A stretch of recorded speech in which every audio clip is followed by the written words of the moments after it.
Hello, my name is Debbie Boone, and I want to welcome you to my podcast, The Bend, where we explore how successful people navigated the path and emerged in a better place when life threw them an unexpected twist. It's inspired by one of my favorite sayings: the bend in the road is not the end of the road unless you fail to make the curve. These conversations will hopefully help you and inspire you to embrace your personal bend and to flourish. I hope you enjoy it, and if you need help with your own personal navigation and you're in veterinary medicine, please feel free to reach out to me at Debbie Boone to Manage Vets Consulting. Enjoy the bend and be inspired by our wonderful guest. Welcome. Hello, everyone, and welcome to The Bend, the podcast where we shine light on the innovators, disruptors, and heart-driven change makers who are bending the veterinary profession for the better. I'm Debbie Boone, a CVPM, speaker trainer, and champion of veterinary teams. And on The Bend, I talk with leaders who are shifting mindsets, breaking molds, and designing a more compassionate, sustainable, forward-thinking veterinary world. So today I am very excited, and it has taken us months and months to get this to this point. The founder of Open Door Veterinary Collective, Aimee St. Arbery. Aimee has been in the animal helping profession for a long time. She has been a director of programs for ASPCA. She has worked with PetSmart Charities, giving away $15 million. That's a really I like to spend other people's money, so that's kind of cool, Aimee, that you've got. At this point in time, she has set up a program to help other veterinary practices learn how to have discussions about money to help people afford veterinary care and to partner. There's a collective here that partners not only with the practice, the charities in the area, different payment providers, but also partnering with the pet owner to make sure that care happens. So, Aimee, thanks for carving some time out. Thanks for getting all the things that you have done to help animals in the past. I'm pretty excited about what you got going on. So, thanks for coming. I'm so excited to be here. I feel like you and I have a lot of the same interests, so I'm excited to dig Yeah, into it. we do. We do. So, I guess my first question to you is, what made you decide to challenge the status quo? Because you are a practice owner at this point in time. You have two practices, and they're, I guess, small animal practice, traditional Yes, small animal brick and mortar practices, but you do them a little bit differently. yes. And I'm not a veterinarian, and a lot of people think I am. And I think that's one of the things I heard you say on a previous podcast, that your path can zigzag and look like a drunken sailor on a Saturday night, in terms of how our path goes into this field. And that was Yes. kind of mine, because I always wanted to be a vet since I was little, but I am deathly afraid of needles. I can't do blood. I don't do bodily fluids. I'm horrible at math. So I knew I had to, it makes it pretty hard to be a veterinarian. Yeah. So I knew I had to, I was really determined to still figure out how could I help pets and people. And so my strength, I think, is that I'm really good at finding what barriers there are and developing organizations and programs to address those. And so one of the barriers I saw early on was this, I'm going to date myself here, back in 2002, was a lack of accessible spay neuter. And so I started a nonprofit called Humane Ohio. And when I stepped away in 2018, they were doing about 19,000 surgeries a year, had community focused programs, a pet food bank that was serving 500 people. And the reason I stepped away from it was because as we were doing the spay neuter, which was great, and I loved doing and seeing all the people we were helping, but I really saw that there was a huge demand for veterinary care beyond spay neuter. And I felt like I really wanted to see what we could do about that. And so my background was all in nonprofit. And so at first I thought, I'm going to open up some nonprofit practices. But I kept hearing from other veterinarians that they were frustrated that nonprofits had unfair advantages. And so I had two business partners, and we wanted to test a theory to say, is it possible to have a private practice, small animal practice, for profit, and still be sustainable, but not have to turn people and pets away? Is that possible? So we don't have to deeply discount, we don't have to give away our services, but we still get to say yes. And we found that yes, that is true. So we've been able to make a profit doing this. It was quite a learning experience. It's been a journey along the way. But after we opened these two practices, we thought, well, how can we share this out with others? Because that's really our what we want to do. So I started Open Door Veterinary Collective so that we can share things that we learn in our practices and share resources and tools that can help other practices increase access to care in a sustainable way. Yeah. And so that's what I want to do. I want to see practices do this all across the country. Yes. Well, I laugh because we were talking a little bit before we started recording this. And for the time that I ran practices, which was about 23 years, I always tried to figure out how to help. And sometimes it was splitting visits over time for people. Like if they got paid on Friday, we'd see them this Friday and then the next Friday and then the next Friday for things. Or some people, were frequent flyer clients. I knew them well, and we split up their bills, two or three paychecks, we would split them up. Other people we would bring in. I had a good Samaritan that I would call up and say, "Hey, we've got this case," and not everybody has the luxury of a wealthy good Samaritan client, but I did. And he would say, "Well, tell me about it," and then he'd go, "We'll put $700 on my credit card." You got it. And then Nice. those kind of things. So it was thinking outside the box, and I feel like that is exactly what you've done here. I guess I didn't know any better that I wasn't supposed to have accounts receivable, or I wasn't supposed to try to, help people that pay up front, that kind of deal. But I can't say that it harmed us at all. My practice owner retired with three homes, and it was probably all right, But and none I of don't us think it did charged. harm you. I think it helped you because you Yes. built that relationship with the clients and you had that trust and you had Okay. that relationship. And I think that's really important. I think Yes. we've become more transactional instead of Mhm. relational. And I think we need to get back to that by how do we work with them and find ways to say yes instead of saying no. Exactly. Well, and that comes to, for the entire team. And I feel like a lot of times we focus on the veterinarian in these scenarios, but the truth of the matter is our team knew our clients. And Yes. I laughed and said someone the other day, I said, we had clients who, like their spouse would ask them for a divorce. And almost the first people they would tell is us. They would come and talk to our team and cry on their shoulder. And, when bad things happened, we were there for people. We knew when I mean, we had children who passed away from meningitis. But we were there to support people, and we knew them and we knew their families. And having worked in that first practice for 19 years, it was really a great joy of ours to see the children who were teenagers when I started become parents and bring their first pet to us as adults and continue that education, that legacy, just because there was such a trust and comfort in coming to that hospital. And to this day, I don't think the staff is still, I left in 2005, and many of the people I hired are still there, which is really unusual in vet med, right? Very. And I don't think it's had less than a 5-star review and in all these years. So I feel like that's the goal, and people miss the goal of the connection and the trust. Because Yes. believe me, life gets much easier when you are developing relationships with people and they feel like you've got your back. I don't know if you've seen this or not, and I have to bring it up because it's great. Modern Animal just launched their Oh, new yes. website and their campaign. And for the people here who haven't seen this, their new, I guess it's catch line, logo, tagline, whatever it is world-class veterinary care in nice spaces from people who really give a shit. That's it. No, I love that. That is honest. That's it. So I feel like it in their whole campaign is very people focused. And we Mhm. have a tendency to be so medicine brained that we forget that attached to every one of our patients is a human being that we need to really work with and connect with and gain the trust of those people. So let's talk a little bit about veterinary medicine.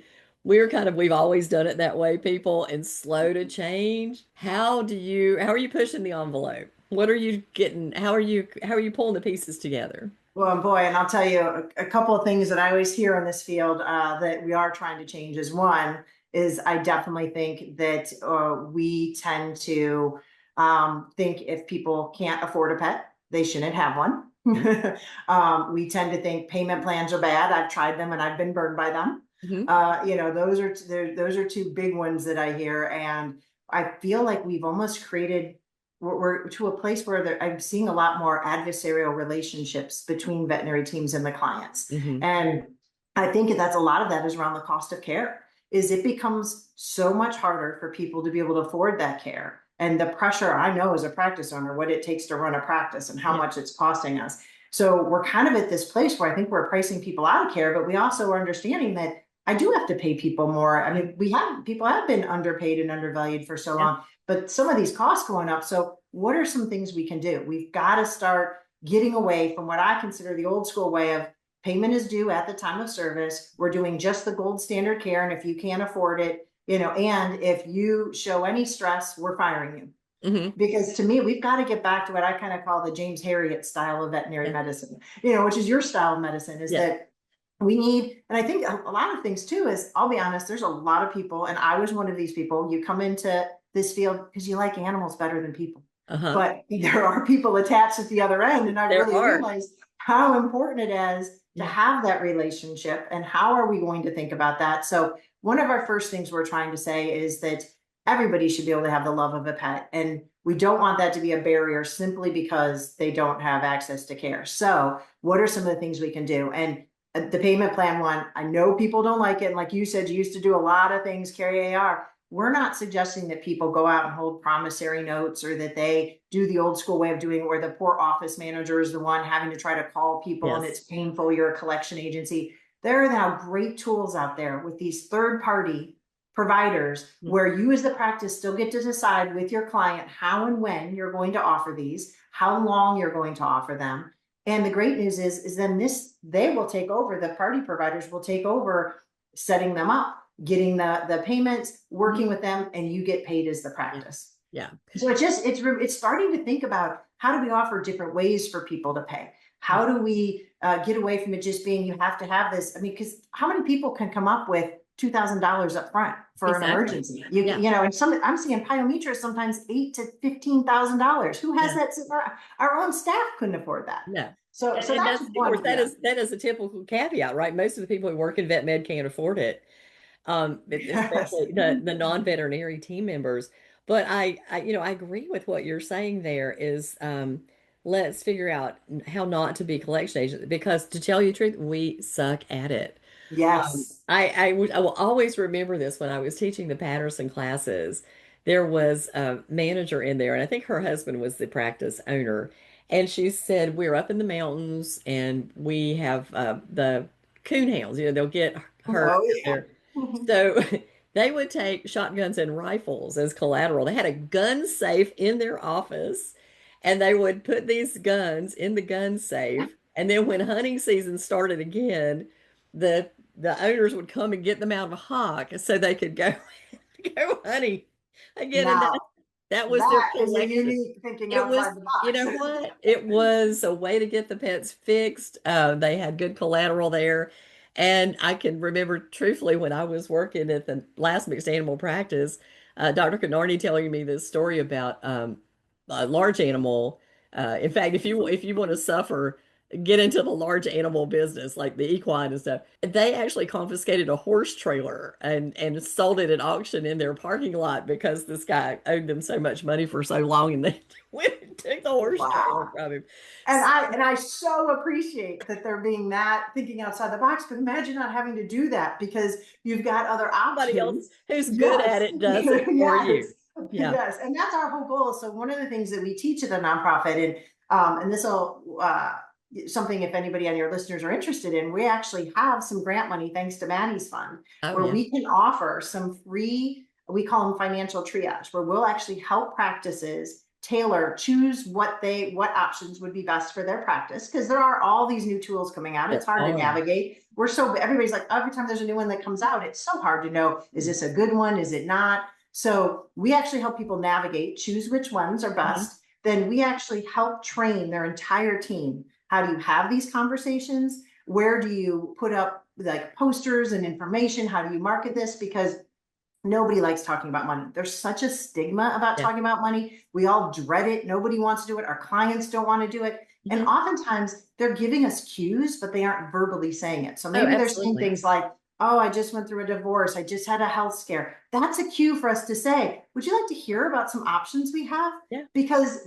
so once you remove that stigma and you Hmm. start having that shared decision Hmm. making, then people feel like I can actually hear what you're saying about your services instead of saying, why do I have to get a heartworm test when Yeah. I've got heartworm? I don't, why are you gouging me for this dental? Because Yeah. they're so focused on price, they can't hear anything Right. else. That's right. Once we remove that, so we train everybody on this and we're there for them. And so we test these all out in our practices to see Hmm. how they work.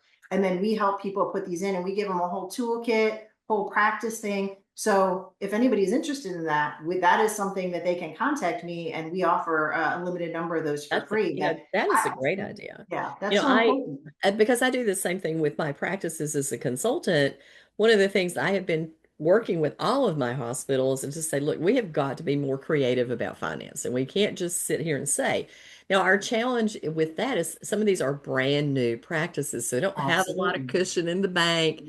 They Yes. really, cash flow is king. And I told everybody, Dr. Wendy and Hauser and I wrote the book on monthly paid wellness plans. And Yes. one of the things we warned about is there is about a 2 month lag in cash flow when you start to implement wellness plans and you start to see a lot of uptake on them because you're used to people paying all this in full and then it doesn't happen. But then it starts to balance itself out.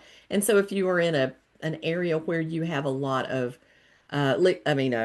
fluctuation in cash flow over the year, wellness plans are a great way to level that out Yes. over the year's period of time. And So, we actually tell people not to start doing the pay over time, that you use the ones like the care credits, the cherries, the mhm, scratch pays, all pets card, like those, because you're going to get paid generally within 2 days. You can right. start using those right away. The Yes. verities and the vet billings that are more of a monthly pay over time, we say Yeah. don't start using until you're about 6 months in. Yeah. But then once you do, you can start getting enough in to be able to do it. But Exactly. part of what we're working on now is not just about the pay over time plans, because I will say, people still say, I was burned, I'm resistant. And I'll be honest, sometimes I feel like you get burned by the people you do the most for. It's And it absolutely can, true. oh boy, can that then make Because you they're feel like like, yes. expert And then you're like, never doing this again. mhm. But I always try to remind myself that I didn't know what was going on with them. And even if they did burn me, I still got to help that pet and I still did it with the right intent. And it's Right. a very small percent. Yes. We've actually done research with both vet billing and Verity, published it in Frontiers, that shows it is very low percent that will burn that. It Yeah. literally is only about 7%. Yeah. So one of the things that we're doing though is we're working not only on the pay over time plans, we're also talking about offer other options, because a lot of younger generations, this is not me, I'm very much old school, but a lot of younger generations want digital wallet payments. They want to play by Venmo and Apple Pay. And so Yeah. opening up how you take payment, Yeah. but then also we're putting out some materials that you can work with your clients on about how can they better prepare. What are some things that we even have a document on, if you just need to raise $100 to get your pet seen, what are some things you can do? And Yeah. we've got like 10 top tips. So we're really trying to help the pet owners prepare. We're Mhm. trying to help the practices have more Mhm. options, because once there's options, it takes away so much of that stress. And that's all I'm seeing right now. Like if you go on TikTok or you go on Reddit, all the threads are about money grubbing veterinarians. Oh, yeah. And that just hurts the soul of our veterinarians who Yeah. got into this because they care so much about, That's right. animals and helping people. But that's what it's kind of come down to. So when Yeah. we offer those options, it really helps them feel like you're more with them than Oh, yeah. against them. Yeah. I mean, I can just think owning the fact that veterinary care has become more expensive. I mean, we know it's almost a 40% increase in the last 5 years. And there's a lot of factors that play into that. First of all, I think we are paying people better. Yes. And that's a really good thing because for years there was no way I look at sometimes what people make and think I paid more than that in 2005 in my clinic and Yes. now they're paying that today. I mean, how do you live on that as a single person? It's impossible. And they all have two and three jobs and side jobs. And I can't say that I didn't too because I used to do stuff on the side all the time too. When I was in vet med, at the beginning of my career, when I was a receptionist, I would paint portraits of animals on the side, and so that was my side gig. Now I hardly ever pick up a paintbrush except to maybe make a sign or something. That's about it. That's amazing talent, Yeah. though. Well, I hope one day to get back to it. I save all my brushes. I still have my paints, and it's a good thing oil paint doesn't dry up, so it's there. But we have other options, and I feel like, I had a client who paid me like the mortgage, and I just built up a cash cushion for her, and then she would come in with three dogs and wipe it all out, and then we would start all over again. But I've had pushback from managers when I mentioned that says, "Oh, well, don't we have to escrow that, and don't we have to pay interest on it?" I went, "You are overthinking everything. You are doing people a huge favor. It sits there as a credit on their account. If they want to do that, right? Yeah. You have to be And such, we do that a lot. We oh, do pet savings plans. We do pay in yeah, advance. Somebody wants to get their pet spayed or neutered. They can pay it off over four yeah, months, schedule it 4 months and out. They can pay it schedule it. off.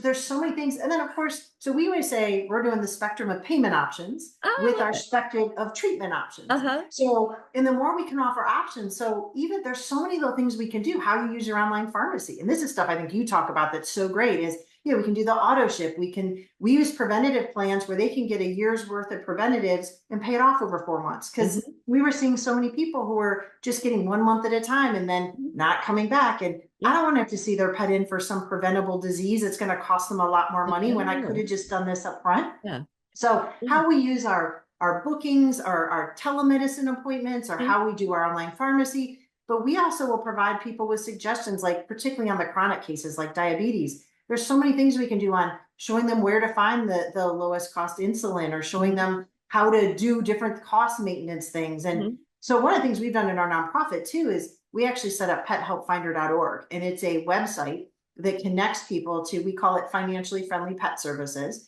And so any clinic that is using any type of a soft credit check payment tool, or taking a voucher program, or doing anything like that, that is trying, working with people, we list them on there. And then people can go on there and search, but we list all the nationwide grants too. Because you know how a lot of times where we're like, there's a group on there that helps with heartworm treatments. Mhm. There's a group that helps with amputations, that helps with pets of the homeless, that helps with, certain breeds and Mhm. cancer. So they can just go right on there and find those to go apply. Yeah. So we're really trying to connect practices to all the tools that are out there, and connect the pet parents so that you're not stuck in this where you've gone through everything. And we see a lot of times where people are signing the estimate and then they get to the end and they said yes, and they go, oh, I can't do that. And you're thinking, well, you just said everything. Well, they were stressed, they were worried about it, Right. but let's not get to the end of that appointment, at the end of our 30-minute appointment, and then find out they can't afford Right. it. Let's, before they even come in, know where we're at. Right. Yeah. And having taught, I look back on as like more than 10,000 CSRs in over the time that I was training for Patterson. There are people who, if you mention financial stuff, they're like, well, whatever it takes. Well, I've always thought that whatever it takes was a scary thing, because that Yes. meant I probably have no intention of paying you anyway. So whatever Yes. it takes, I don't care what you spend, I'm going to default on the bill. But rather than that, and people would say, oh, I don't need an estimate. I would always say to people, no, we Always believe in yes. being fair. We believe in Yes. being fair and transparent. So even though I know you don't care, I'm going to build you one because that's the fair thing to do. And people go, okay, that's fine. But Yes. this day and age, and I've been doing this 40 years. People have always been surprised by the cost of vet care, even when rabies vaccine was $5 and when an office visit was 20. Yes. And they really don't have the concept of how much it could cost. And now what we can do is so amazing. I was teaching a workshop for communication and client service in a big specialty hospital in Westchester, New York, very high-end location. And I said, what's the biggest invoice you ever invoiced out in this hospital? And they said $70,000. And I said, did that Oh, make your knees buckle? And they went, oh, heck yeah, it did. And then there was another one that was in competition that was 65,000. Oh, So if you don't prep clients for these possibility, you're being incredibly unfair, and I don't yes, think doing your job. I mean, our job is to help animals, not just when yes, it makes us money all the time. And so yes, if we are in that business to help animals, we have to help their owners. And we have yes. to help them understand why they should have pet insurance because even if it's Mhm. disaster insurance, nobody wants to Yeah. make a decision. You know, my pet insurance for Top Tucker cost me $23 a month with Pets Best. And that's because I can afford the other stuff that might happen. Mhm. But I don't want to have to make a $70,000 dog decision, right? Absolutely. And that happened because this dog had a tick-borne disease and was hospitalized for two Mhm. weeks because of Wow. neurological problems in the specialty hospital. So fortunately, Trupanion stepped in on that one. But I feel like we need to prep people, and they don't Yes. have a clue. They do not know. And when we say, "Oh, well, if you can't afford it, you should know." But I grew up in the restaurant business, and we'll hand you a menu when you walk in, right? Absolutely. And you know what you're going to spend and how much it's going to cost. Although I have to say, last night I ordered a drink on the rocks and they charged me 75 cents for ice. Okay, that's a new Oh, one. first time Well, ever. I don't know and if it was like one of can those we special stop little ice nickeling creams. and diming? I hate these I things with hate that we're stuff. charging you the credit card processing fee, we're Yes. charging you a medical waste fee. Like I Yes. think that's another area for us to really improve upon is our transparent pricing. I know it's harder. I like Yeah. because I think you saw that thing in I think it's in Britain now where they're actually putting they've put a bill in to start saying that they're going Yes. to have to veterinary clinics are going to have to share all their pricing. And Yes. I get that it's really hard sometimes because Yeah. there are a lot of variables. But There we could are. do a much better job overall of how we put our pricing Yeah. out and showing what it's for and the value of it and being transparent. So Yeah. we do right now currently show our wellness and our spay neuter. We Hmm. are trying to put some more on our website so that people can know up front here's our pricing, here's our payment options, so that right away coming in, here's if you need to raise money ahead of time, things you can do. So we're going to try and eliminate a lot of Yeah. that because who's having these hard conversations? A lot of times it's our CSRs who are oftentimes getting paid the least in the clinic, who are the Exactly. ones having to get yelled at on the phone or having to explain Mhm. all this, or it's our support staff in the room. So we got to really help protect our staff and give them tools and give them resources to do this Mhm. because otherwise we're already losing so many Oh, people. This yeah. is such a stressful field. And Yeah. that's why I love what you're doing with really working with the receptionist Yeah. and building that together. I think they've been ignored for so long. And I Oh, think they're such please. a crucial part of Yes. the hospital. So Yeah. I love bringing the whole team into this in Yeah. terms of how we're talking about what are we, because, a lot of times people think that access to care, because we know that's a new buzzword, right? Access to For sure. care, spectrum of care. And I hear a lot of people say, I've been doing that my whole career. What's that? That's Why? not What's this new. new thing coming? Yeah, you've been in Not here new. 30 years. Like, we did that all the time. Yeah. But I think that what I'm seeing is that we have often thought that it's just for low income people. Right. And it's not anymore. It is It's not. middle and high income earners are struggling just as Yeah. much. People who maybe took every recommendation that we said before Hmm. now are declining, and we don't always know it. They'll just say, oh, I don't think I'm going to do that today. And Right. so we're starting to see that. And I don't know if you're seeing this in practices you work with, but we are seeing almost no wellness anymore. We're seeing almost all sick and Yes. emergency. And that is super stressful when your Yes. entire day is jam packed It's with that. with urgent care. Because Hmm. yeah, I think either they're going without care or only coming in when it is like so Yeah. serious, or I think it's all getting fractured now. I think we're seeing people are going to Tractor Supply and doing their own vaccines. Yes. They're going to their low cost nonprofit clinics for spay neuter. Yep. Then and that to me is another thing we have to really look at because it's causing a lot of stress, I Hmm. think, because they're losing that relationship that you had with the clients that Yep. you saw them from the time they were young puppies and kittens Mhm. to the end. You might now only be seeing them, when needed Yeah. every other Exactly. couple of years. Yeah. Well, if you look at some of the data from the vet success reports, you'll see a constant decline in heartworm and flea preventative. And Yes. that's that kind of stuff because I think it's being pulled away from veterinary practices. But for many, many years, like I said, I've been doing this for 40 years. I have said for many years that we will lose our pharmacy, that it will We go. did. And we are seeing that happen with Chewy, and I mean Walmart is now selling pet drugs, and you, Costco, I mean, yes. yeah, Costco, yeah. And We so can't there are things that you compete. can't Yeah. compete with. But there are also people like me who would rather take a beating than walk into Walmart. I don't care how cheap it is. I hate the place.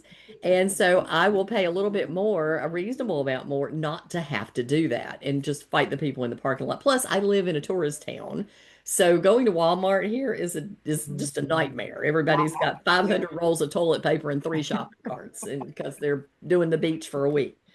So I think that, and I also believe that we need to really our own charity. I mean, I love working with those kind of angel funds, and people, some of them will say, well, we have our own angel fund. I went, but you're not, I mean, that's a tip jar, right? That's all that is. So we really want to formalize having an angel fund. I love the Veterinary Care Yes. Foundation. I know my Balto is available now, which is a new one. AVMA, okay, but I don't want people like at the AVMA deciding where I get to spend my funds. I want my own funds, and that's what I like about those other ones, is that I get to collect. And then I can also, if I have clients of means who are concerned and are willing, then they can donate to my fund. Your And $700, yeah, donor, yeah, yes. exactly. I mean, and it could be tax deductible because my wonderful client who was popping 700, $800 every couple of months for me was getting no benefit other than, he felt good about it, but Right. I'd loved for him to have had Valid tax thing. benefit on Well, top. and I've used both of those, and I love them both. And what I am loving about where my Balto's taking it to the next level is not only are they doing where they're doing the roundup. So now it's going into the software systems Mhm, where you can do a roundup just like you do at PetSmart, mhm, and they're also doing vendors where if you go to certain vendors, so like if you use Verity as your pay over time plan, mhm, money gets put into your angel fund. mhm. Loving that. They're Yeah, they're really and then they're also trying to help do some fundraisers. So I yeah, think both of those are so great. And I love that they're really thinking outside yeah. the box I in think terms of, creativity yeah, is coming in from the outside. yes. Internally, we're just so stuck in the mud, but outside, people are thinking about these problem solving for us.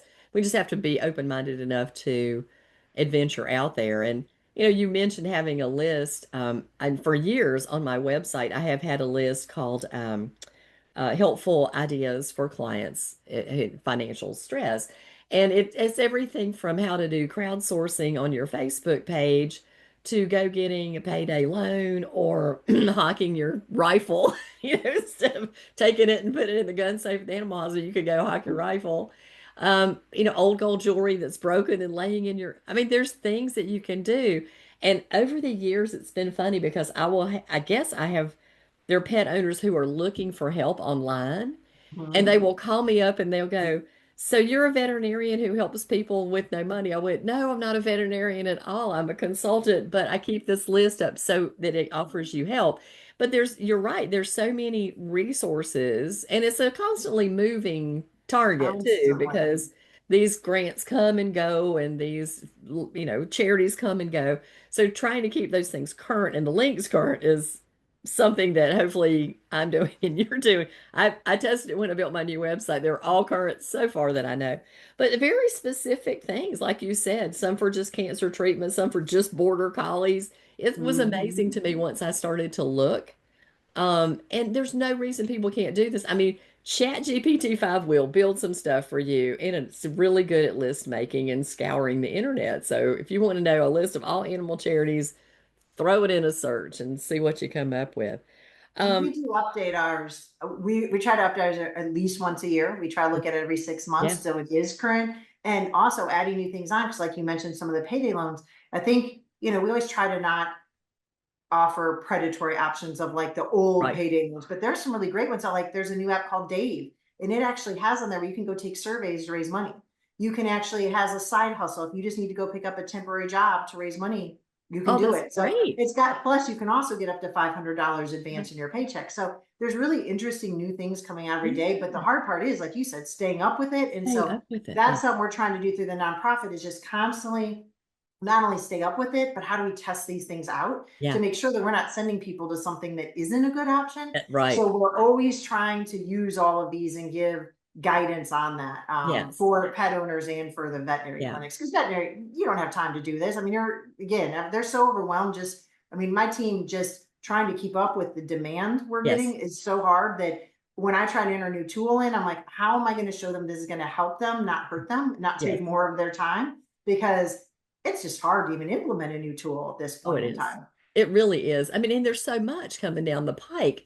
Every time Mm. you turn around, there's like a new phone system, there's a new app, there's a Yes. new computer software system, there's just constant things that we're training our team and trying to keep up in a digital forward practice, trying Yes. to keep all that stuff going and make sure that we can text our clients. And, there's still practices out there using paper charts. So we got a long way to go. We do. And We it's do. hard because I go back and forth between loving technology and wanting to put more of it and going back to Yeah. old school of the Yeah. communication and feeling more relationship based Yes, care. And so I think that we really need that nice mix. We we need the do. digital tools, but we can't use that in replacement of just good old talking to people. No, we And cannot. again, that's what I love what you do so much because I think you are one of the best out there at telling us how do we still talk to each other? How do we still communicate? How do you still keep those values in vet med?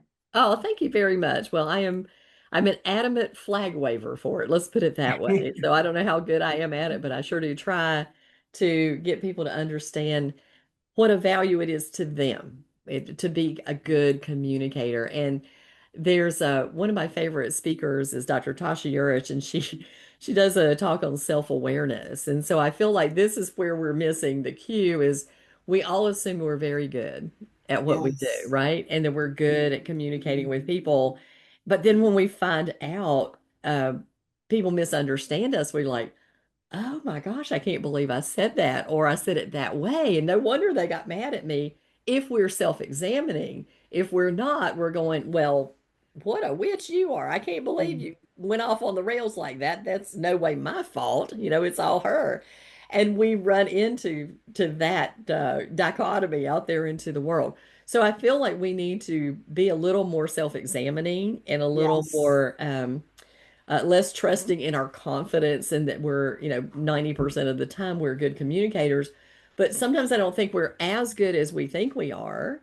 And that goes for me too. And I've been doing it for a long time and teaching about it for a long time because we'll always miss the boat, but we have to be so attuned into the person who is on the other side of that exam table or in the other side of that conversation, looking at their body language, looking for signs Yes. of confusion. Even if they don't tell you, they tell you. They totally do. Yeah, Yes. 50% of our communication is just nonverbal. And Mhm. when we look at I always say, look at the little wrinkles right here between your eyes. And when people wrinkle that little wrinkle up there, that means they're confused and they didn't get what they're paying for. And sometimes people will be willing to pay for stuff, but you've talked over their head and they don't even know what you're asking them to pay for. So we have to step back and think, Yes. not everybody lives in our world. No.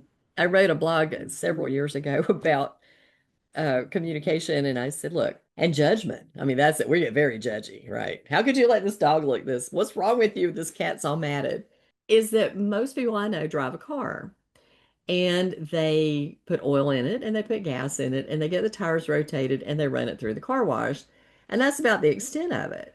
But people don't know how to fix it. They're not mechanics. They can't break down the transmission. However, we have pet owners out there who we assume can break down the transmission of their animal. Mhm. And that's not fair. Not fair at all No. because where we live in this every single day and we're immersed in it, these people just come once a year to the vet. And if something's going on with their animal, it's going to take a while for them to notice, even Yeah. because they start out subtle. Most of the time, Yeah. it's very subtle, Absolutely. unless they're just, hacking up something nasty in the middle of your living room. So the signs are subtle and they don't know what to look for, and we do. And even working in vet med, as long as I have, I can say that I've missed things on my own pets. And I thought, oh, I knew better than that. I really knew better than that. So you got to But give aren't people, we the worst though? I feel like we're that when it's our animal and they're in there, I am always crying. I'm the worst patient ever, even though every day I'm telling other clients how to calm down, how to handle this. But when it's me, I'm like the worst patient ever, the worst client ever. But I think we have what I like to Jessica Dolce is one of my favorite people out there who talks about like really being self-reflective. And one of the things she always says is the stories we tell ourselves. You Hmm. know, that we already have these things already in there about like why somebody did something or why they're this way. And so I think that's when, you know, even like she always uses an easy example of somebody cuts you off on the expressway. You Right. are so mad, you have road rage, you want to like go, why is this person such an ass? But then if you tell yourself the story of they had their pet is an emergency that they were rushing to the vet, then you're like, oh, I understand. Right. But we sometimes don't always give people that benefit of the doubt. And I think I always used to tell people don't judge, but I've realized we all judge. You're never Oh, going to we do. not be able to judge. That's setting too lofty of a goal. So what I'm trying to say now is like, just let's pause and think, what might I be missing here? You Right. know, What's that? what It story could am be I the telling story. myself? Could Yes, be the yeah. story. So Mhm. because there could be something going on that I am not aware of Yeah. below the surface. And once I know that, it's going to completely change how I'm Exactly. feeling about the situation. So I really like to think of our clients because I we have been having clients lately where it has been more difficult. They are feeling much more emotion, much more frustration, much Mhm. more anger about things, and it is coming out. And Mhm. the staff sometimes will get so upset and just take that all in personally. And I Mhm. keep saying, you know, let's stop and look. Is this really a difficult client? Like if they're verbally or physically abusing, then yes, that is we're terminating that relationship. Mhm. But maybe they're just a client in a difficult situation instead of a difficult client. And if Mhm. we can flip that switch to say, let's think about what they might be experiencing. They're concerned about money, they're concerned about their pet. They've never been to a vet before. There are all of these things going on. Mhm. I do think it just flips it for us to Mhm. then really start to see it from Yeah. their side. Right. So It's all right. that's Like what I've been helping. really trying to practice myself lately. Yeah. When I start to find myself feeling really, that my emotions running high and starting to feel like I'm getting overwhelmed by frustration. Yeah. Well, it's funny. We do this to our team members too. It's that we tell ourselves that false story. Somebody walked by you and Yes. they didn't say good morning. And then all of a Yes. sudden, the internal talk is, well, what did I do to her? Why is she mad at me? I can't believe she's acting like that, and instead of thinking, well, I wonder if she's like in really deep thought, about this Yes. complicated case that's going on, or something's going on with her kid at school and she's trying to figure out a plan for childcare because he's got a fever and now he has to get picked up. We need to stop and say, what are people thinking other than what I'm thinking, right? It's other than Yes. let me try to think of assume positive intent, right? Assume positive Yes. intent and And we let's can be do honest, they're better. not usually thinking about us, right? Yeah. I mean, most of the time we're No. always so thinking, everybody's thinking about us, aware of us, and most of it, we're also in our own heads. We're all just worried about ourselves and how we're doing. We're not even thinking about that other person. At all. Yet each one of us is totally internalizing it. That's exactly right. Exactly right. So Amy, I'm really curious. I mean, obviously, you're. I love the fact that you're test driving these things in your own clinic. Have you done something that you went, oh, that was a failure? We really don't want to put that in the world. Yeah, I will say my staff, I'm not sure they enjoy testing it as much as I do because every time I come with a new thing, I think a couple of lessons we've learned are one, don't try to do too many tools. Like we were like, okay, we're going to use all of these, financial tools. We're going to do this. Really try to pick a couple that are really working for you and use those. Don't try to do too much. But also, how and when you have those conversations is really important. Like we can't put it, if we're putting it on our veterinary team in the back on a 30-minute appointment and they're having it then, their appointment's going to be an hour. Hmm. So we have to have it be where our front staff is actually having that conversation, hopefully ahead of time or in the room so that they can keep the diagnostics and treatment going. Hmm. But I think the other thing we've realized is that we have to be really careful because if you put out about you have an angel fund, everybody's going to come and want to use it. So how are you going to message that and when are you going to use it and how, so your team all knows? Yeah. How are you going to decide how and when to use payment plans? So again, you're not overwhelming yourself with everyone being that, Hmm. or that it feels to the client like all you're talking about is money, like that's all you care about with them. Hmm. So the messaging piece I think is so Yeah. important, is something we've really figured out is how the nuances of it are really Right. important. Exactly. Yeah. I've over the years followed technicians into rooms and listened to them have conversations with clients. And I would say they're probably not the best person who is talking about money because they're very much working on animal history and what's the next treatment thing and how do I get the room together for my doctor. But I feel like if we hire the right people in the front desk who are truly people, Mm. and we tend to, hire animal people that just want to get into the back. So we're hiring the wrong people on the front desk. But for me, the front desk was always a sales force. They were Yes, the people who were encouraging people to come into the practice. They had enough medical and technical knowledge to triage appropriately, but they also made great connections with people so that if they did have to have a money conversation, it wasn't an adversarial conversation. It was friend to friend. yes, They could say, yeah, we get it. This is yep, expensive. And of course you're right. I mean, I think in general, the public is edgier now than yes, they have been in the past. And so for me to compare what it was 20 years ago when I was in practice to what it is today is not a very fair comparison. But I still know that the tools work. yes, And they people do. are people and the tools work. Now, is the attention span shorter? Uh-huh. Is the edginess more evident? Yeah, I think so. It's just a different generation who has spent Yes. way too much time focused on digital stuff and less time in the woods, which is how I grew up as a free roaming child. Me too. So, yeah, we have to be realistic about that.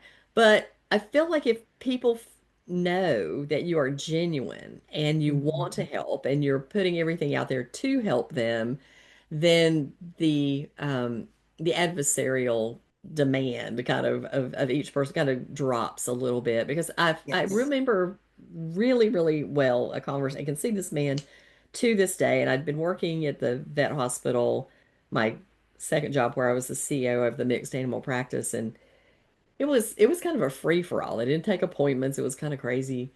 And this man was upset about something, and I had him in the office and I was talking to him, and he said, I feel like I have to come to battle every time I come here. And I went, well, then Mm. why do you come? And he said, because this is the place where the best medicine is for my animal. And I said, well, I've only been here 3 weeks, but I guarantee if you give me another few months, it will not feel like that anymore. I'm going to train these people to not feel like, they're fighting a battle to come in. But we are sometimes setting our own selves up for failure. Yes. And if we will really focus on learning great communication, understanding that person on the other side of us, understanding our own self, because that Yes. is the other part of it is our own emotional intelligence makes such a difference as to how that person, what energy that person is getting out there in the world. And if they feel like you're judging them, if they feel like you don't care, if they feel like you're aggravated or they're an imposition on your time, then they're automatically going to come back with that Yes. same kind of energy. And we have to really be able to control that. And Um, it can be so simple. Sometimes just saying, we'll let's figure this out together. yeah, Like we've got you. Like yeah. we're gonna work through this. But I think also having a quiet place to talk through. I Mhm. think having your staff feel like they do that they do know how to. I love seeing dogs in Zoom meetings. Looking at how we're going to we're having in a quiet place, but also looking at, neurodiversity is something that really has become a big topic, Yeah. right? And we're seeing, I think I'd read it, it might be higher now, 45% of vet med workforce is neurodiverse. Mhm. What about our clients? So why don't we just focus on the physical layout? We have some clients that have anxiety. We just let them wait in the car. Mhm. So we have some who stress talking on the phone. We can do texting. So meeting clients where they're at doesn't mean that we have to do these massive changes. It can be simple little things Mhm. by just checking in and saying, let's figure this out together, by making a small little option for them. Mhm. Those things go such a long way to just feeling heard and not feeling like you're an imposition to come in there. So I don't think we need to make huge changes. Right. But if we really think about some of these things that would help us as the veterinary force, Yeah. it's going to help our clients too. Well, we need to be paying attention to people. Yeah.